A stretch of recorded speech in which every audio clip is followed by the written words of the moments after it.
saat itu, ibu kandung pemohon yang bernama Sudari Kartini mengatakan kepada penyidik bahwa saudara Peggy Setiawan tidak ada di rumah dan sedang berada di Bandung.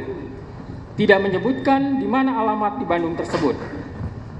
Atas dasar keterangan dari ibu kandung, saudara Peggy alias Peron tersebut, kemudian penyidik telah melakukan pencarian terhadap saudara Peggy alias Peron yang dibuktikan dengan berita acara pencarian tersangka atas nama Peggy alias Peron pada tanggal 15 September 2016. Sehingga dengan demikian sangatlah tidak beralasan apabila pemohon masih mempermasalahkan tentang pemanggilan terhadap tersangka Peggy Setiawan alias Peron. Adapun dalam kasus-kasus tertentu berdasarkan pertimbangan penyidik, seorang tersangka tidak mesti harus dilakukan pemanggilan terlebih dahulu.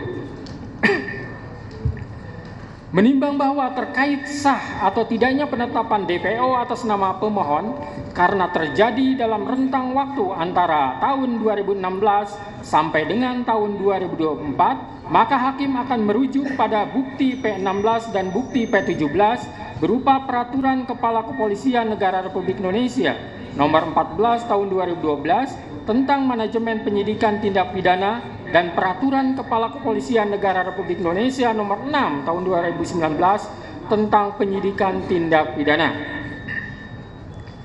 Menimbang bahwa berdasarkan pasal 31 ayat 1 Peraturan Kepala Kepolisian Negara Republik Indonesia Nomor 14 Tahun 2012 tentang Manajemen Penyidikan Tindak Pidana menegaskan bahwa tersangka yang telah dipanggil untuk pemeriksaan dalam rangka penyidikan perkara sampai lebih dari 3 kali dan ternyata tidak jelas keberadaannya dapat dicatat di dalam daftar pencarian orang DPO dan dibuatkan surat pencarian orang.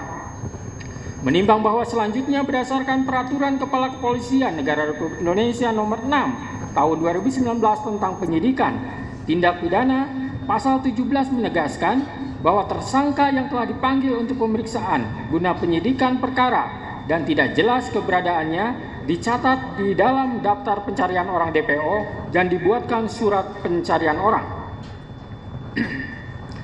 Menimbang bahwa setelah hakim mencermati semua bukti dari termohon, tidak ada satupun bukti adanya surat panggilan yang dilayangkan oleh termohon kepada pemohon, sehingga pemohon tidak mengetahui dirinya masuk ke dalam daftar pencarian orang DPO.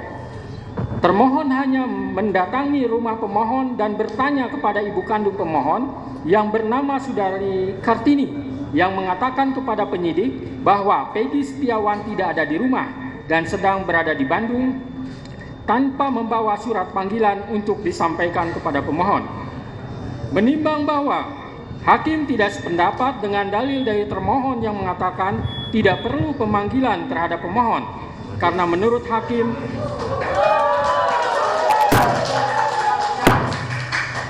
jangan ditanggapi dulu ya sebelum selesai baca putusan. Saya lanjutkan. Menimbang bahwa hakim tidak sependapat dengan dalil dari termohon yang mengatakan tidak perlu pemanggilan terhadap pemohon karena menurut hakim pemohon dan keluarganya berhak mengetahui bahwa dirinya masuk ke dalam daftar pencarian orang DPO guna pembelaan diri. Terlebih lagi kewajiban harus adanya pemanggilan tersebut secara nyata dan tegas telah diatur dalam Peraturan Kepala Kepolisian Negara Republik Indonesia Nomor 14 Tahun 2012 tentang Manajemen Penyidikan Tindak Pidana dan Peraturan Kepala Kepolisian Negara Republik Indonesia Nomor 6 Tahun 2019 tentang Penyidikan Tindak Pidana. Sehingga dengan demikian, menurut hakim penetapan DPO atas nama pemohon yang terjadi dalam rentang waktu antara tahun 2016 sampai tahun 2024 tidak sah menurut hukum.